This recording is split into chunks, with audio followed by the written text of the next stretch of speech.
Here we are, back at it again. Another night, another video. And today we have the Ken Coleman Show. He brought a really interesting topic up. The video's name, Gen Z Doesn't Trust Company Leaders. And why is this such a big deal for me? I've been seeing a lot about, on the internet and whatnot. I've been seeing a lot about Gen Z getting fired or they don't work as hard. They've been catching a lot of flack and there's been a lot of scrutiny behind this issue with Gen Z and employment. And I kind of think I don't think it's very much reasonable, but I can understand where people are coming from. But Ken Coleman has some things that he's reviewed, some reports from Gallup and things like that that he's discussing. And I'm just gonna get my input on it. So without further ado, let's get straight into the video. 5, 7 years from now, 10 years from now, the next generation comes in, I think you're going to see the same thing. So I don't think this is a Gen Z just doesn't trust anybody. No, I think they've been raised a very certain way, and they've had very unique interactions with the world at large. And so trust for Gen Z, just a quick point on this, and I want to move on to some other things. Trust to Gen Z, in my mind, is going to be established when you take on, leader, the role of a coach. I'm going to stick to that. I like that part of it that he said when interacting with Gen Z, and I'll even say millennials, even though they're a little bit older. When interacting with this group of people, you have to interact as a coach. And why is that important? What is a coach's job, right? A lot of people think about coaches and they think about wins, and that could be really associated with companies or corporations, right? Because the main thing at the end of the day is profits. Everybody wants to make the most amount of money they can. Everybody wants to get the highest salary. Everybody wants to get the greatest pay, right? But what is a coach there for? A coach is there to develop you ultimately, more so than anything. If you have a player who's extremely talented but has a terrible attitude or has a terrible mindset or is not really team oriented or is just talented and doesn't have his grades correct, right? Doesn't have his personal life together, then he will fall by the wayside. Eventually, all that talent will diminish and his other problems will overshadow that, right? It will come to light and we will see that talent not being displayed as much because he has other internal issues. So a coach is mainly there for development. So I like that Ken Coleman said that. I think it's a great thing. But let's finish some more of it. I guess you could pick many different words to describe it, but to me, that's the purest word. If you want to gain the trust of Gen Z leaders, you better take on the role of coach because that's what they're used to. They're used to parents showing them everything, instructing along the way, and they've had more hands-on parenting than any generation ever.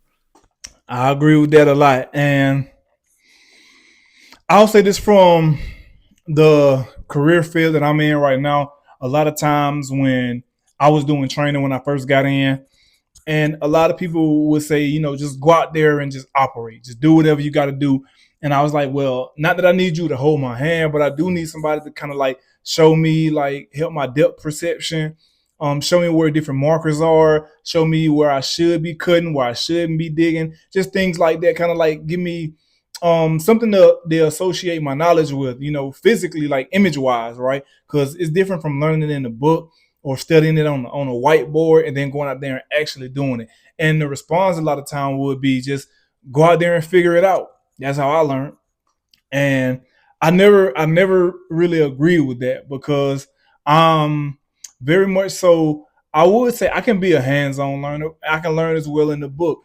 But my thing is I like to practice some for so much, for so long, the right time, the right way, the first time, I would say the right way the first time until I can't mess up on it anymore. So if I'm doing something and I'm doing it good, but I'm doing it wrong, it kind of doesn't matter, right? So that's one thing I will say, the hands-on learning, the hands-on teaching, the having somebody not really micromanage you, but have somebody there with you along the way to kind of show you how to do things the right way is very essential. Because I will tell you, when I saw this article, I was a little surprised that work-life balance was the number one issue in this study. as it relates to creating trust. Now, before I walk into what you can do about it and how you begin to take work life balance and make sure that it is present and that it is principled and that it is practical, okay, that you understand why it matters so much, okay? So, I'm gonna say this about this before he continues. Me personally, when you're trying to achieve something in life, when you're trying to reach a certain level, and I think I've said this previously in another video, when you're trying to get somewhere in life and reach a certain level, I don't believe in work-life balance because it's almost like you have to fully engulf yourself in that endeavor and you have to be all in. You have to be dedicated and you have to give your all to it. So when it comes down to work-life balance, it's going to be more so of the work on the forefront before you can start reaping the benefits and seeing, the fruits of your labor and kind of seeing all the seeds you planted blossom. It's gonna be a while. So work life balance, I believe, comes in your older years, like when you're on the I wouldn't say decline, maybe physically, you may be on the decline, but mentally, spiritually, you're on the incline, right? You're going up. You may be at your peak at this moment in life, and now you're making more money. Now you can start to seek that work life balance. But 20s, 30s, personally for me, I don't see much of a work life balance. You got to get out here and you got to grind and grind hard, out strategize, outlast, and outperform a lot of people, in order to achieve what you need to achieve. But that's just me. work life balance, number one factor. And it's because of this, to the degree that you allow your team to create some balance, you are creating value that they begin to say, oh, you value me as a person, you value me physically, you value me mentally, you value me emotionally, you value me as a whole person, and you want my life to be good. Oh my goodness. They begin to feel very valued and valuable. I will say this about when he speaks about feeling value. For a lot of people, that is a big thing, and I believe anybody as a leader in a company, in an organization, in anything you do, you have to make people feel value, right? Because that's what gives them that internal motivation to be able to wake up in the morning and want to go to work. They may not be in the best position in life. They may not have their dream job, but it's a job that they like, right? So when you make people feel valued, I think that's paramount to all the other things as a worker. Now he describes where he kind of goes into detail about the poll or the data that he's reviewing, and he says that that's the main issue for a lot of people when they have that work life balance, that they can feel valued. That their concerns and their gripes are being considered and being heard, and I think that's also a key thing in leadership as well, especially when you have good employees, right, or you have good followers. I think that's a very essential thing. But what I would say to that is, you have to kind of know your people. You have to know your people, and a lot of people that aren't connected to their team in that way, they're missing out on that. So that's another thing that I believe a lot of leaders have to consider when we're speaking about work life balance and people feeling valued at their workplace. I understand what you're going through. Man, I'm sorry that you're going through that. I care about you. And so I want you to prioritize that personal issue, that whether it be health or relationship, I want you to prioritize it. And employees who believe that their leaders care about them are more likely, watch this, leaders, to reciprocate loyalty. I show loyalty to you, they'll show loyalty back. This is a big thing to me because if you watch a lot on YouTube, they have the ghost jobs, the listings. They have people putting out certain posts and things like that about jobs, and you hear a lot of different things about quiet quitting, and you also hear people saying that companies aren't loyal, so now the workers aren't becoming or aren't being loyal anymore. And I believe it's data on this as well. A lot of people have come out and said if you stay at a job for 2 years and then leave and go to another job, you're more likely to get a pay raise.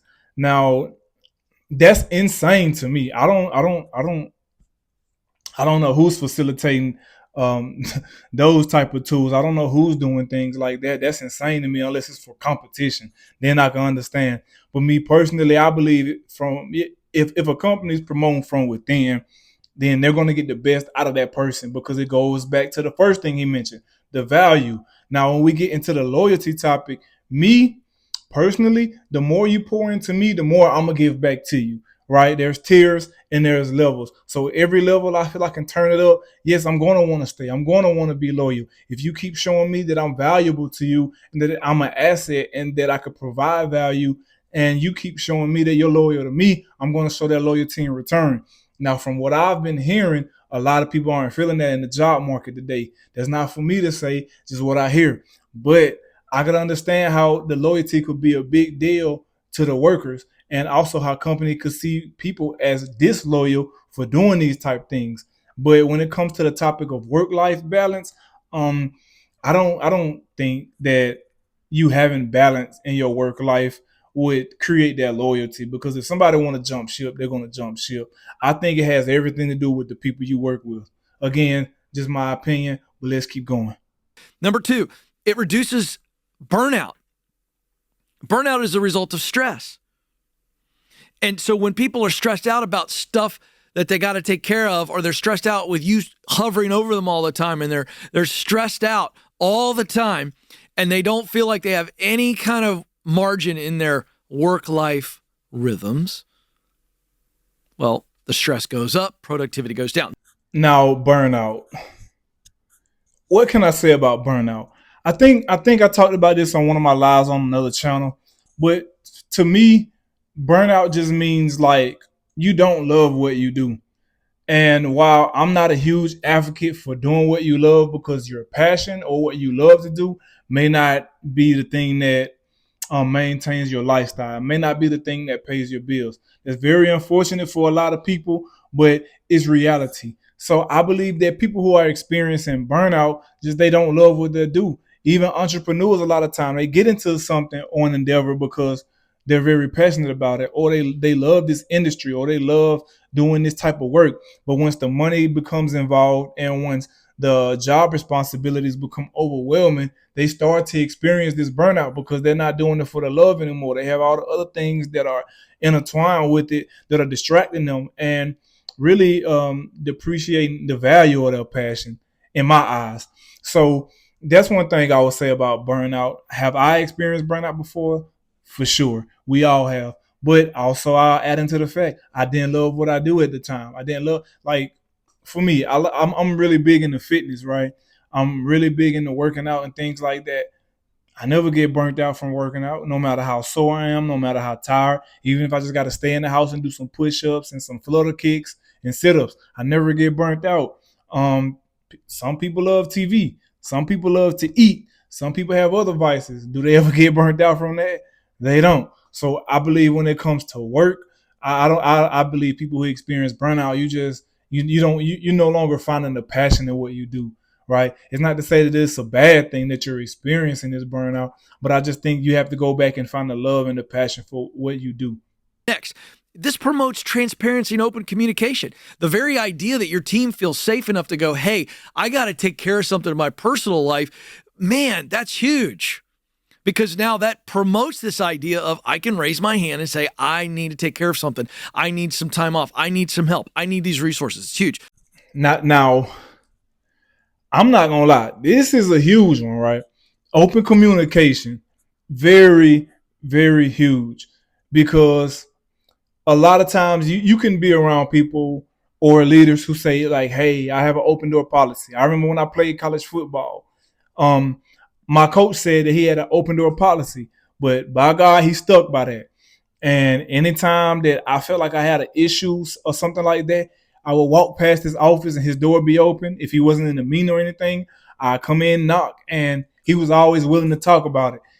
He always had an open door policy for me to get things off my chest about things that I needed to improve on and things that I need to get better at. So I do respect that about a lot of people. But also, you have others who have an open door policy, and you go to them about issues, and maybe it's not a complaint, maybe it's a genuine issue, and they just disregard it or they brush it off to the side, or you go to talk to them and they control the conversation. It's not really a listening ear. They're not really there to hear you out. They're there for you to tap into their mindset and just be a robot and do what they need you to do.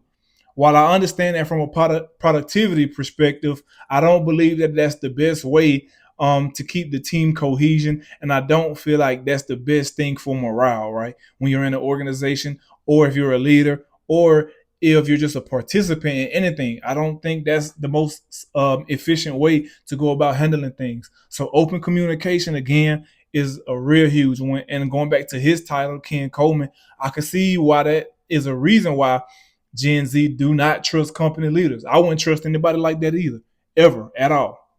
Number 4, it enhances their autonomy. Hey, you know what, Alex? I trust you to get your job done. Go take care of your son. You'll get the job done. So what happens? 2 things. He walks away. Sorry, Alex, I'm using you as an example here. But you know what he does? He's walking to his car, and this is what happens. He goes, okay. He's already got stress because he's got to take care of something over here. But his work stress just goes. I'm pretty sure all of us can agree right here. If you're good at what you do, you're continuously learning, continuously improving, you have good strategies, you have an awesome work ethic, you have a positive attitude. If you fall into that box, I can 100% assure you that we all cannot stand the micromanagement. I can't stand it. I can't stand somebody looking over my shoulder all the time, or trying to tell me how to do a job instead of telling me what to do. Now, if there's things that need to be done that are higher up in priority, I understand that. But if I'm already succeeding at a position or succeeding at a job and doing what I do, and I'm continuously improving, don't micromanage me. Don't come looking over my shoulder all the time trying to keep up with me. I don't need that. Some people do need that, but that's why I say you have to. We go back to the point of knowing your employees. I don't want nobody looking over my shoulder all the time if I'm in here and I'm performing and outperforming other people, right? Or majority of the people. Don't come over here micromanaging me. I can't stand it. And I believe that most employees don't like it as well. Now, in a lot of organizations, you can see people who try to get over on the system. There are people who try to gain the system. And not being funny, I believe you as a leader, once you're there for a year or two around these type of people, you understand their habits, you learn their behaviors. You know these are the people on your team who are trying to game the system. You know these are the people who are going to try to get over or try to shortcut you every chance they get. And those are the people who you need to either get rid of. And if you can't do that, then they need micromanaging. Not your top performers, not the people that's reliable, not the people that's dependable. They don't need those type of things. And I think it's just very frustrating. And that creates the distrust, not just for Gen Z, for anybody that's holding any kind of position anywhere. So I do agree with that. And of course, he's going off a poll, he's going off data, he's going off research that he found from somewhere. But it's a true issue. It's an honest and real issue, and I feel like it's been going on forever. I don't think it's ever going to stop. But I do believe good leaders can differentiate or compartmentalize certain things, and once they're associated with certain people for so long, they understand this. They understand this. Now, if it's somebody above them that's kind of forcing them to do that, then not being funny, you got to kind of cut ties, because I don't think that's conducive to your productivity as well. I don't think that makes for a great employee or somebody who's coming up to be a leader. I don't think that's a great way to teach them to lead people neither. Just me again, but let's keep going. What is your emotional salary? I had no idea what my emotional salary was until a couple days ago. And I think this is actually really interesting. This is a Fox Business article I have in my hand. Before he describes what this is now, I got to thinking like what is an emotional salary, right? If you think about a financial salary, like of course it's a certain amount of money for a job. Like it's a set amount of money. So emotional salary, I assume, would be the same thing, but emotional wise. Like, people say I have zero F's to give. But you may start out with a certain amount of F's to give, right? And over time, that may decrease and it may increase, just depending on how you're treated, the people you associate with, and kind of the environment you're in. Now, I'm gonna play the rest of the video because I do want to hear what he has to say on this topic. But I kind of found that interesting. I never heard that before. Emotional salary. So let's see what he got to say. And sometimes I get irritated with these things, these quiet quitting terms and quiet firing. What are some of the other obnoxious ones that are out there? Who knows? But this one, I actually said, I thought, now this is actually really good. Let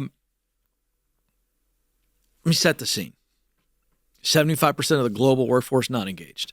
That does not mean that 75% of the global workforce hates their job. 75% of the global workforce is not engaged. They're not fully engaged. All right, that's our overarching backdrop. Okay, let's look at this. What is emotional salary?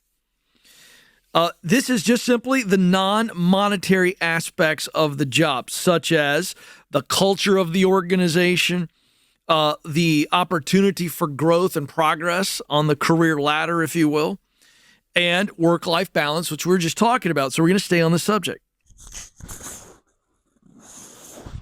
Man, that is a huge one because I'll say where I'm at now. Like I'll say at this point in my life, the career field I'm in, I hear a lot of people who I'm not gonna lie, they push me in a certain circles and they kind of try to push me and nudge me to, I would say, go forward with goals that other people set out for themselves because they can see me in that role and succeeding and doing very well in it. And the main thing I hear all the time is, well, the pay. And my mind goes immediately to, if it was all about the money, I would do other things that bring you much more money. The pay and the financial side isn't the biggest thing to me when it comes to the non-monetary aspects. I'm a man first before anything, and money don't make you a man. Make no mistake about it. I don't care how much money someone has. It doesn't make them a man. It's the non-monetary aspect about you. Like he mentioned culture and he mentioned things like that. But I'm saying the respect, the rapport I build with people, the bond, the relationships I have, the integrity, things like that. That's what I'm all about. And of course, value, loyalty, things upon or associated with those words. That's what I value much, much more than money. Any day of the week, any hour of the day. So I like that he said that. But let's see what else they got in the video. So this is how it's actually defined specifically. An employee's emotional salary is the measure of whether they feel rewarded beyond pay. So, in other words, emotional salary is, what are my rewards beyond my paycheck? What are the rewards for showing up at this organization beyond my paycheck? I say it all the time. I say it all the time, and people will never understand that. But see, for me, I jumped into this career field a little later in life, so I had already had previous experience with blue collar work, white collar work, companies, corporations, things like that. And my thing was, I did value the way I was always treated. Now, starting out when I was young in my early 20s, I maybe had like one or two jobs where I wasn't treated the best, and ultimately I left those jobs. But as I hit around 24, 25, I started coming into more responsible roles, more prestigious roles, and I was treated extremely well, and I felt like I was valued in certain instances when I was working up under certain people. So to me, that made me want to come in today. I wasn't making the most money. I had to hustle on the outside to keep myself afloat. But it's because I could come to work and I could feel safe and I could feel like I'm heard and I feel like I'm valued and people appreciate what I do. So all of that outside the paycheck, I didn't want to disappoint those people. I didn't want to let them down. I didn't want to quit and leave because I wasn't getting paid enough and make their lives harder. I just said, okay, how do I work myself up in this organization, to be promoted within, and how do I add more value to those people? So I 100% agree. And like he said, like these are reasons why Gen Zers, and I won't just say Gen Z, again, I'll say all generations. This is why they don't trust company leaders. And I don't blame them. But let's keep going. This is really, really interesting stuff. Achievers Workforce Institute did some study on this, and one of their authors of the report said employees who feel their efforts and work go unnoticed are in turn more likely to underperform, disengage, and eventually quit. No surprise here. I talk about this stuff all the time. Key word here is recognition. Frequent and meaningful recognition is a critical driver of emotional salary, increasing a sense of belonging, engagement, and productivity, ultimately lowering turnover. Now, basically, what I got from that last little part is giving people a sense of belonging and how that contributes a lot to someone's emotional salary and ultimately decreases turnover. This is what I will say on that. I know I talked about interaction and I talked about having a relationship, with your people, but that sense of belonging and recognition, I'm not big on recognition. You don't have to recognize me for anything except in two areas: in a promotion or a pay raise. You don't have to put my name up in lights. I don't need a picture on the board. I don't need to be glamorized. I don't need a party, a celebration. I don't need any of those things. But if I'm making you more profitable, make me more profitable, right? Help my family out. Or give me a role to where I can influence people in the right way and I could teach others how to be great as well if I'm doing great myself, right? Recognize me in those two ways. I don't need you to say anything. You can even take a vote for it. A lot of times I will win the most votes. That's not me being conceited. That's not me putting myself on the pedestal. That's me being confident in the type of work I do and how I am with people, right? So when it comes down to recognition, decreasing turnover, making or helping people feel like they belong in an organization or in a company, yes, that's huge. A lot of people do need recognition. A lot of people do need that pat on the back.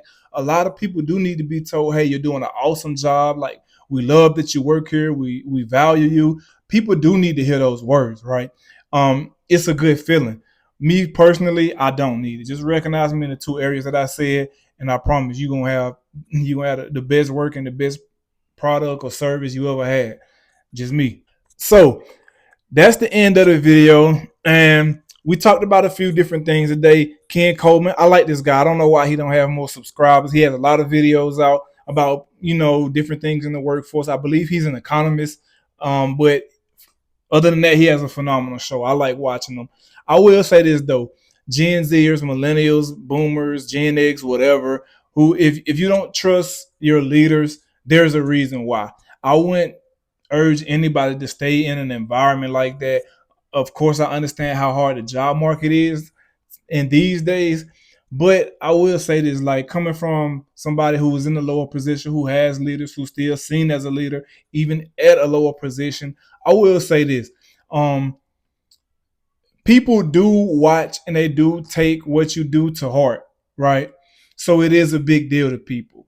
If you're the type of leader or the type of coworker or the type of person that's working up to a leadership position that actually cares about these things, who actually cares about the team and cohesion and morale, I think you should take a lot of these topics and a lot of these issues into consideration. You should take a lot of these complaints and you should um, really work on them and try to figure out how to make things better, because there's a lot of work to do. And if you want to continue to succeed, I believe that all of these things should be noticed, right? They should be discussed.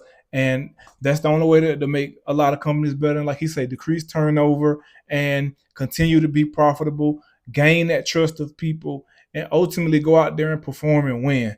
So without anything else left to say, that's the end of the video. I'm done with this one. I'm gonna get back to y'all another video, and I'm out.